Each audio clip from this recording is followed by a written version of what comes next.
Want to rally your gaming group? Magic Stronghold has events daily. Magic, Pokemon, board games, Netrunner, and anything else you need to unleash the gamer within. What's up, Magic players? Beautiful day outside. It's an even more beautiful day inside because we've got Magic cards to play with. This is a sweet Reanimator deck I've come up with. It is based around reanimating artifacts with Trash for Treasure here. That's sort of the starting point of the deck. And then we also use Master Transmuter to cheat them from our hands into play. Pretty simple, standard Reanimator stuff. You got your big fatties. Here we got Inkwell Leviathan, great against the blue decks. Really solid against blue, white, red, as long as they don't Supreme Verdict, you basically can't lose.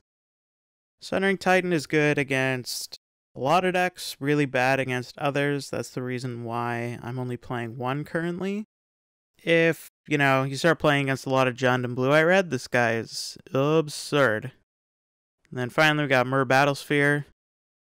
Myr Battlesphere was kind of my budget version of Wormcoil Engine, because basically it allows you to get value out of it even if the creature dies. And it turns out this card's really good. Even if I did have Wormcoil Engines, I think I'd still be playing some number of Myr Battlespheres, because wow, for a $1 rare, this guy really does work. So as I said before, our engine is Master Transmuter and Trash for Treasure, and of course, to power that Trash for Treasure, and the Master Transmuter, we need artifacts.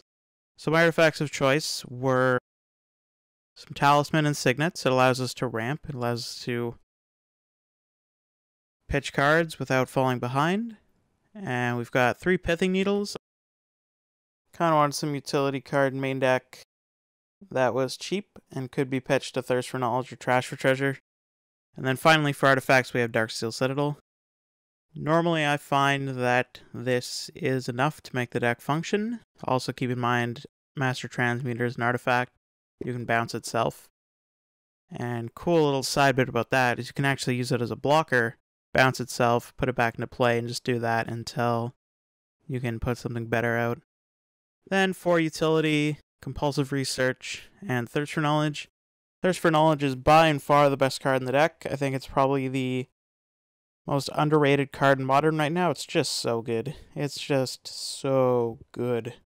Compulsive Research is also fine in this deck. And then for control, we've got Anger the Gods, great against Affinity, Pod, any sort of aggro deck, and Lightning Bolt. Best creature removal we have at our disposal. Mana base looks pretty simple. Got some fetch lands, which you can cut if you're looking to budgetize it. Maybe play more Sulphur Falls. Got one of those, 4 Steam Vents, and some basics, and the Citadels, of course. Mana base is pretty smooth. I rarely have problems. And again, if you want to replace the fetch lands, I don't think it would be a problem. I think the deck would still run real smooth. Then for sideboard, we've got the 4th Anger, just for the decks that it's obviously good against. Got negates for control, Tron, combo, Blood Moons for Jund, Tron, and Scapeshift. Combust for Twin, Blue, White, Red. Delver, Vandal Blast for Affinity and Tron. Sundroplet for Burn and other aggro decks. Sundroplet does double duty because you can pitch to Thirst, use it for your reanimation spells. So that's one of the reasons I chose it as a anti-aggro card. And then finally we've got this one Sphinx of the Steel Wind. It's the only artifact creature that you can't cast, but there are just some decks, like against Jund, holy boly. They cannot beat this card. It's just too OP to be. Couple more things about the deck. You see we're playing only 3 Trash for Treasure. That accidentally happened. I don't know why. I accidentally removed one before we started, and then I had 59 cards. Couldn't see what was missing, just replaced it with a Compulsive Research, and it actually worked out really well. I like 3 much more than 4, so I'm keeping it that way. And there's some other tricks to the deck, but you're going to see those as I play, so I'm not going to go into them right now, because we are just going to want to get some matches, so let's do that.